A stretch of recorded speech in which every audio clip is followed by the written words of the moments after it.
The ancient warship Aegis hung motionless against the backdrop of Saturn's rings, its weathered hull bearing the scars of countless battles.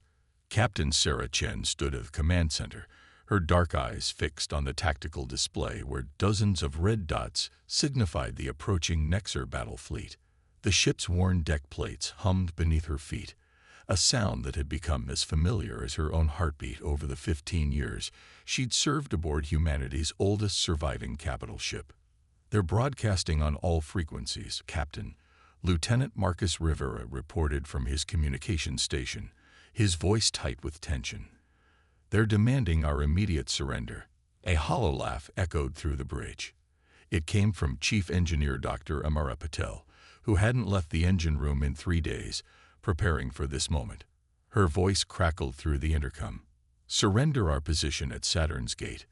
They must think we're as obsolete as our ship looks." Sarah allowed herself a small smile.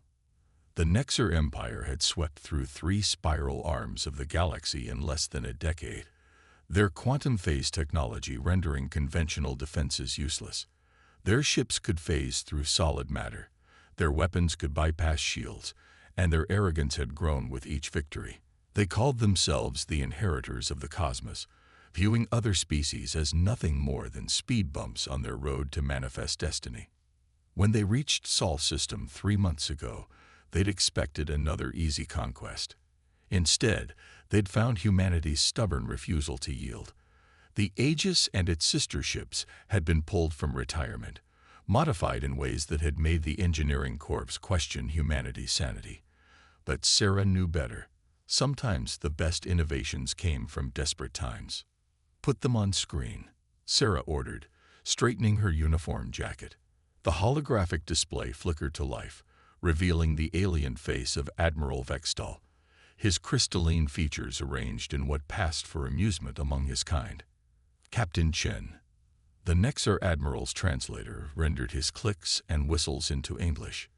"Your persistence is admirable, but ultimately futile. That relic you call the warship belongs in a museum, not defending a crucial strategic position. Stand down, and we will ensure your crew is treated with the respect due to living artifacts." Sarah maintained her composure, though her fingers tightened on the command rail.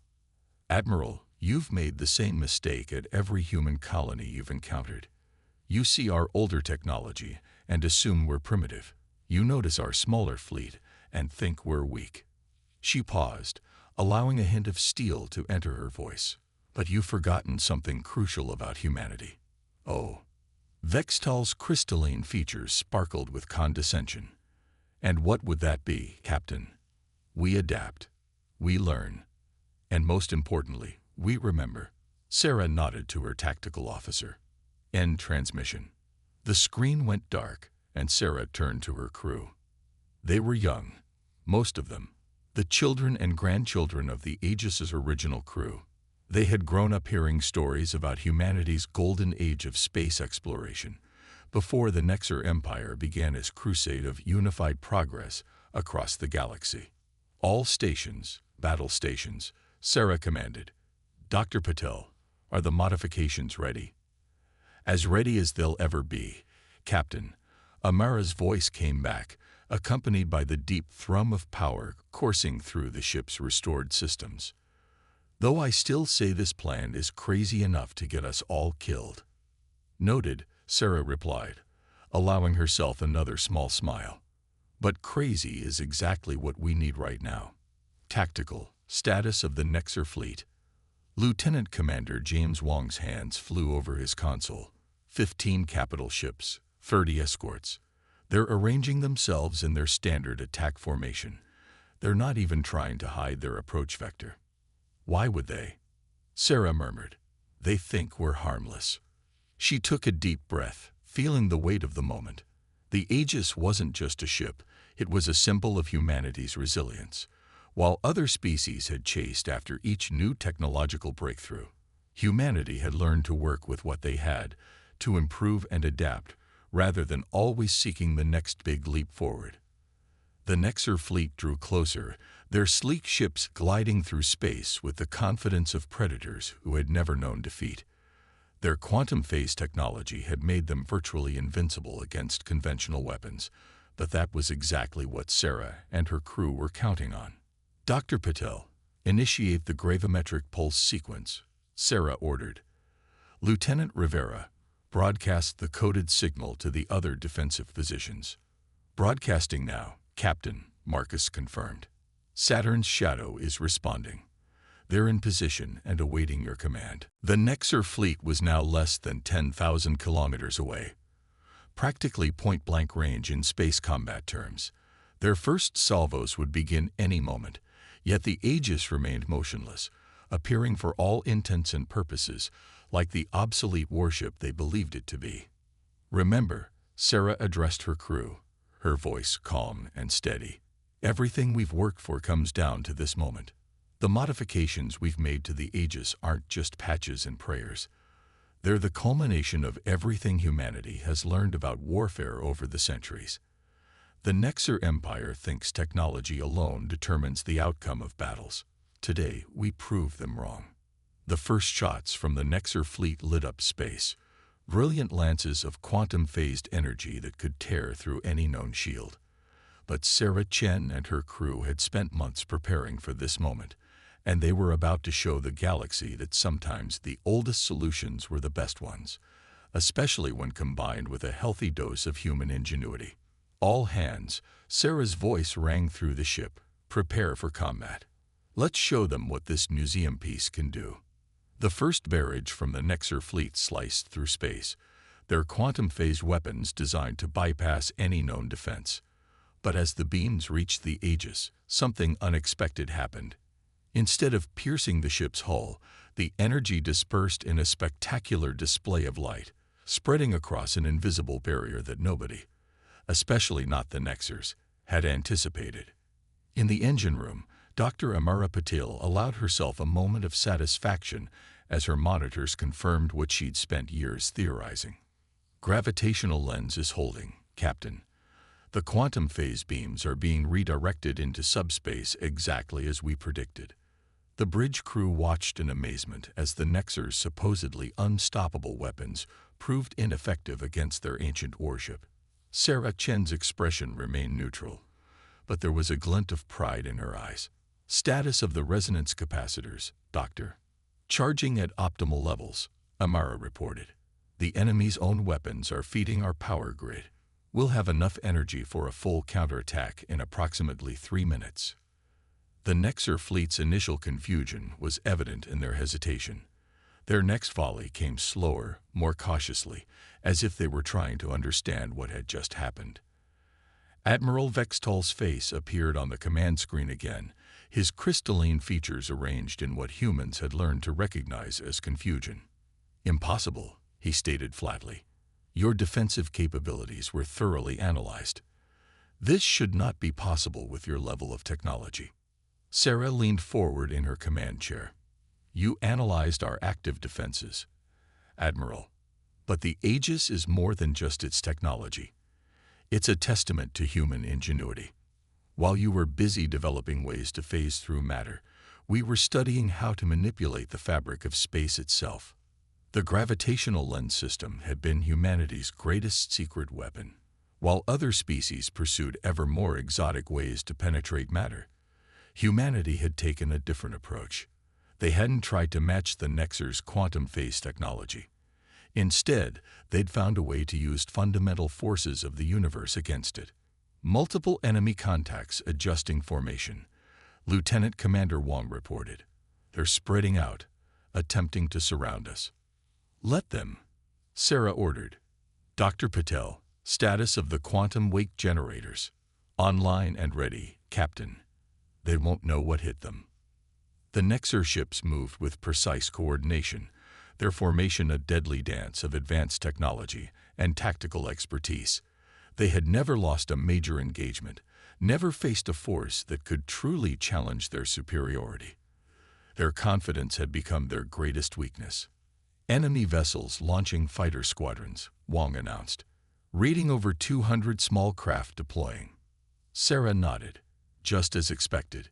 Lieutenant Rivera, signal Saturn's shadow. Execute Operation Windmill." Hidden among Saturn's rings, automated platforms suddenly activated, their presence masked until now by specialized electromagnetic dampeners. These platforms began generating powerful gravitational fields, creating a complex web of spatial distortions throughout the battlefield. The Nexer fighters, relying on their quantum phase technology to make them virtually untouchable, flew straight into humanity's trap. As they engaged their phase drives, the gravitational distortions caught them in a deadly game of tug-of-war.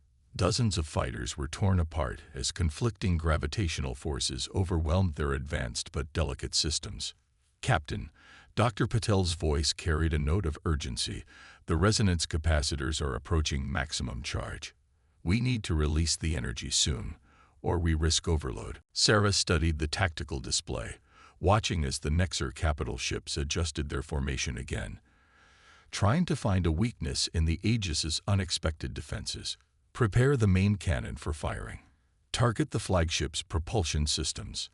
The Aegis's main cannon had been extensively modified, transformed from a conventional mass driver into something far more devastating. The energy absorbed from the Nexer's own weapons had been stored, converted, and would now be returned to them in a form they never expected. "Admiral Vextal is hailing us again," Rivera reported. "Ignore it," Sarah ordered. "They've had their chance to talk." Wong, status of enemy shields.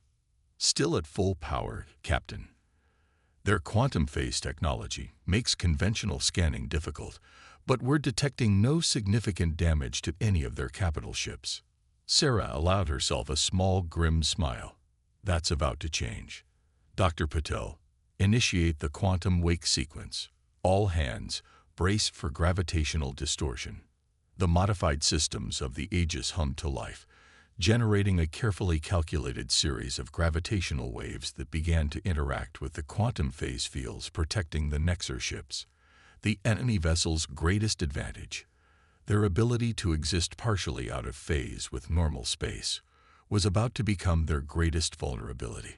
"Quantum wake generators at full power," Amara reported. "Creating spatial distortion field now." The space around the Nexer fleet began to ripple as though reality itself was being twisted. Their quantum phase technology, which allowed them to slit between the layers of space-time, suddenly found those layers being forcibly separated and realigned. Ships that were partially phased began to experience extreme stress as different parts of their hull existed in rapidly shifting spatial dimensions. "Main cannon charged and ready," Wong reported. "Target locked." Sarah Chen took a deep breath, knowing that this moment would either mark the beginning of humanity's resistance or the end of their last hope. "Fire." The Aegis's main cannon released its stored energy in a massive burst, not as a conventional weapon, but as a carrier wave for the quantum wake effect. The beam struck Vextal's flagship, and for a moment, nothing seemed to happen. Then, as the gravitational distortions caught up with the energy pulse, the massive ship began to tear itself apart from the inside out, its own quantum phase technology becoming its undoing. The battle was far from over, but humanity had just proven that sometimes the oldest solutions, combined with innovative thinking, could overcome even the most advanced technology. The real fight was about to begin. The destruction of Admiral Vextal's flagship sent shockwaves through the Nexer fleet, both literal and figurative. The remaining 14 capital ships broke formation, their perfect coordination shattered by the loss of their command vessel. But Sarah Chen knew better than to celebrate too early. The Nexer Empire hadn't conquered 3 spiral arms of the galaxy by giving up easily. "Multiple energy signatures detected," Wong called out. "They're charging weapons across the entire fleet." "Exactly as expected," Sarah replied calmly. "They're angry now. Dr. Patel, redirect power to the gravitational lens array. Let's make their fury work for us." The Nexer fleet's response was devastating in its intensity. Hundreds of quantum-phased energy beams converged on the Aegis from all directions, turning space itself into a deadly light show. But as each beam struck the invisible barrier of warped space around the ancient Earth ship, it was captured and redirected, feeding more power into the resonance capacitors. Capacitors at 70% and climbing rapidly, Amara reported from engineering. They're giving us more power than we can safely store, Captain. Sarah's mind raced through the calculations they'd run in simulations. Transfer excess power to the Saturn's shadow platforms. Initiate gravitational cascade sequence. The hidden platforms, scattered throughout Saturn's rings, began to pulse with energy, creating a complex network of overlapping gravitational fields. The space around the battlefield became a maze of invisible forces, like a spider's web made of warped spacetime. Enemy vessels are attempting to phase shift to escape the gravity fields, Wang reported. 4 ships caught in the cascade effect. The trapped Nexar vessels writhed in space as their quantum phase technology fought against the fundamental forces being manipulated by human ingenuity. Their sleek hulls began to buckle as different sections of their ships existed in slightly different phases of reality. But the remaining Nexar ships were adapting quickly. They began firing their weapons in carefully timed sequences, trying to overwhelm the Aegis's defensive systems through sheer volume of fire. The bridge shuddered as some of the energy leaked through the gravitational lens. Hull stress increasing on decks 4 through 7, Rivera reported. Minor breaches in the outer armor layer. Reroute power from non-essential systems, Sarah ordered. Dr. Patel, status of the quantum wake generators. Operating at maximum safe levels, Amara replied, her voice strained. The modifications are holding, but we're pushing them beyond their designed limits. We've got maybe 10 minutes before something critical fails. Sarah nodded grimly. They'd known this would be a race against time. The Aegis's innovative systems weren't designed for prolonged engagement. They needed to end this battle quickly. New contact. Wang's voice cut through the tension. Large quantum signature detected behind the enemy fleet. They're receiving reinforcements. A massive Nexar dreadnought phased into normal space, its hull gleaming with the same crystalline patterns as its creators. Nearly 3 times the size of a standard capital ship, it represented the pinnacle of Nexar military technology. This is High Commander Zixful of the Imperial Dreadnought Destiny's Chain. A new voice thundered through the communication system. Your resistance ends now. The death of my brother will be avenged. Sarah's eyes narrowed. Vextal's brother. That explained the quick response. All hands, prepare for maximum defensive measures. Dr. Patel, divert all available power to the gravitational lens array. The dreadnought's first shot was unlike anything they'd seen before. A massive beam of quantum-phased energy, spiraling as it cut through space, struck the Aegis's defensive field with devastating force. The bridge crew held on as their ship shuddered violently. Gravitational lens is holding, Amara reported, but the power intake is off the charts. We can't absorb much more of that. We don't need to, Sarah replied, her mind racing through possibilities. We just need to redirect it. Wang, calculate firing solution for the main cannon. Target the point where the dreadnought's quantum field is strongest. But Captain, Wang protested, their quantum field is what makes them nearly invulnerable. Exactly, Sarah smiled grimly. Their greatest strength is about to become their greatest weakness. Dr. Patel, prepare to channel all absorbed energy into a single burst, synchronized with the quantum wake effect. The dreadnought fired again, its massive weapon charging for what it surely thought would be a killing blow. But this time, as the energy struck the Aegis's gravitational lens, something different happened. Instead of being absorbed or redirected into subspace, the energy was caught in a carefully calculated gravitational eddy, spinning faster and faster like water circling a drain. Energy containment at critical levels, Amara warned. Whatever we're going to do, we need to do it now. Target locked, Wang reported. Firing solution computed. Sarah took a deep breath. This was the moment that would determine not just their fate, but the fate of Earth and perhaps humanity itself. Fire.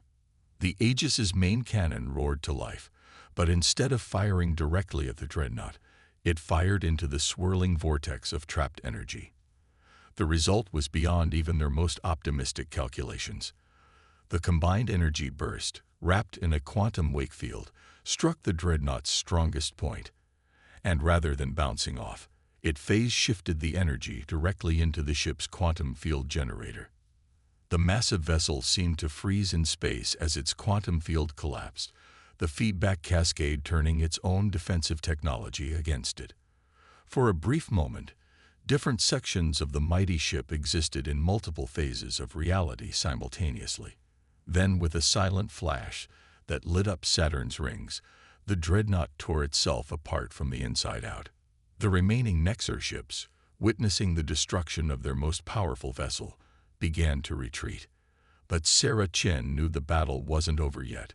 The Nexar Empire had just learned a costly lesson about underestimating humanity, and their response would be devastating.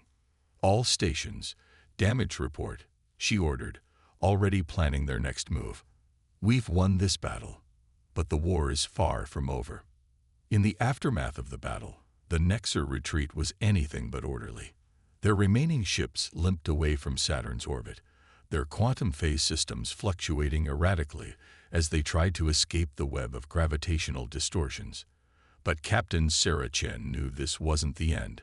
It was barely the beginning. "Damage control teams reporting multiple hull breaches sealed," Rivera announced, his voice hoarse from hours of coordinating emergency responses. "Dr. Patel says the quantum wake generators are offline. We pushed them well beyond safety limits." Sarah nodded, studying the tactical display where the retreating Nexar vessels were still visible. "How many ships did we lose from Saturn's shadow defense grid?"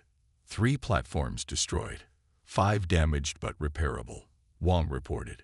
"Considering what we were up against, that's nothing short of miraculous." The bridge fell silent as the crew processed what they'd achieved. They'd just handed the mighty Nexar Empire its first major defeat in over a decade of expansion. More importantly, they'd shattered the myth of Nexar invincibility. "Captain," Rivera called out suddenly, "we're receiving transmissions from across the system. Mars Defense Command, Europa Station, even the Kuiper Belt outposts. They all saw what happened. The encrypted feeds worked perfectly." Sarah allowed herself a small smile. That had been part of the plan all along, not just to defeat the Nexar fleet, but to show every human colony and outpost that it could be done. Hope was sometimes the most powerful weapon of all. The moment of victory was interrupted by a priority alert from the long-range sensors. "Multiple quantum signatures detected at the edge of the system," Wong reported, his earlier elation fading. "Much larger than the force we just engaged. They're not even trying to hide their approach." "Show me," Sarah ordered, and the tactical display shifted to reveal the incoming Nexar Armada. Dozens of capital ships, including 3 dreadnoughts similar to the one they'd just destroyed, were advancing toward Earth. At their head was a vessel that dwarfed even the dreadnoughts, a massive command carrier that seemed to sparkle like a crystalline star. The communication system crackled to life without warning, overriding their encryption protocols. The figure that appeared on their screen made every human on the bridge instinctively straighten. Supreme Commander Nixtal, the architect of the Nexar Empire's expansion, regarded them with eyes that seemed to hold the cold emptiness of space itself. "I must admit," Nixtal began, his translator rendering his words with chilling precision, "you have surprised us, humans. No species has ever turned our quantum phase technology against us so effectively." He paused, his crystalline features shifting in what might have been appreciation. "But surely you understand that this changes nothing. You've merely forced us to treat your extinction as a priority rather than an inevitability." Sarah met his gaze steadily. "You still don't understand, Commander. We didn't just develop countermeasures to your technology. We proved that it can be defeated. Every human colony, every resistance movement, every species you've subjugated is watching this transmission. They're all seeing that the mighty Nexar Empire isn't invincible after all." "Ah, yes, your broadcast." Nixtal's features arranged themselves into what humans had learned to recognize as amusement. "Did you think we wouldn't notice? Did you believe we would allow such dangerous information to spread? His image was replaced by a tactical display of their own, showing Nexer strike forces advancing on human colonies throughout nearby systems. You see, Captain Chen, while you were celebrating your little victory, we were already moving to contain its impact. Your colonies will fall. Your outposts will be destroyed. And Earth. He paused meaningfully. Earth will serve as an example of what happens to those who dare to resist the inevitable march of progress. But Sarah wasn't watching Nixtal anymore. Her attention was fixed on a subtle signal flashing on her command console, a message from Dr. Patel in engineering. The quantum wake generators weren't actually offline. They had been carefully recalibrated, ready for something far more ambitious than their previous tactics. "You're right about one thing, Commander," Sarah replied, allowing a hint of steel to enter her voice. "This battle will serve as an example, just not the kind you're expecting." She cut the transmission before he could respond. "All hands, battle stations," she commanded. "Dr. Patel, begin charging the quantum wake network. Lieutenant Rivera, transmit the activation codes to all Saturn's shadow platforms. Lieutenant Commander Wong, plot an intercept course with the Nexer command carrier." Her crew looked at her with a mixture of determination and concern. They all knew the Aegis couldn't possibly survive another major engagement in its current state, but they also knew their captain well enough to recognize when she had a plan. "The Nexer Empire didn't become a galactic power by being stupid," Sarah explained, her voice carrying to every corner of the bridge. "They're right to try to contain knowledge of their vulnerability. But they've made one critical mistake. They're assuming we were showing off our full capabilities in that last battle." She gestured to the tactical display, where the massive Nexer Armada was arranging itself into an attack formation. "They think they know what we can do now. They think they can adapt their tactics to counter our technology. But they're about to learn another lesson about humanity. We never show all our cards in the first hand." The Aegis's engines hummed to life, pushing the ancient warship forward to meet an enemy force that outnumbered them many times over. But as they moved to engage, hidden transmitters throughout the solar system began activating, creating a web of quantum wake effects on a scale the Nexers couldn't possibly have anticipated. The real battle for Earth was about to begin. And this time, humanity wasn't fighting just for survival. They were fighting to change the balance of power in the galaxy forever. The space between Earth and Mars became a battlefield unlike anything the galaxy had ever witnessed. The Nexer Armada advanced with overwhelming force, their formations perfect, their technology unmatched. But this time, humanity was ready for them. "Quantum Wake Network is online," Dr. Paddle reported from engineering, her voice steady despite the strain. "All Saturn's shadow platforms are synchronized. We're ready, Captain." Sarah Chen stood at the command center of the Aegis, watching as the massive Nexer fleet approached. Supreme Commander Nixtal's command carrier led the formation, its crystalline hull gleaming with power. "Begin the sequence," she ordered. "Let's show them what humanity's been planning all these years." Throughout the solar system, hundreds of hidden quantum wake generators activated simultaneously. These weren't just the simple devices they'd used in the previous battle. They were nodes in a vast network, carefully positioned over decades. Each generator created its own gravitational distortion, but together, they formed something far more dangerous. "Enemy fleet entering the primary engagement zone," Wong reported. "They're launching fighters, thousands of them." "Let them come," Sarah replied calmly. "Dr. Patel, initiate the resonance cascade." The quantum wake network hummed to life, creating a complex web of overlapping fields that began to influence the very fabric of space-time. At first, the effect was subtle, small distortions in the Nexer ship's quantum phase fields, minor fluctuations in their shield harmonics. But as more generators joined the network, the distortions grew exponentially. Nixtal's image appeared on their screen again. "Whatever you're attempting, Captain, it won't." He stopped mid-sentence, his crystalline features shifting in what might have been the first expression of fear ever seen on a Nexer face. "What have you done?" "We've changed the rules," Sarah replied simply.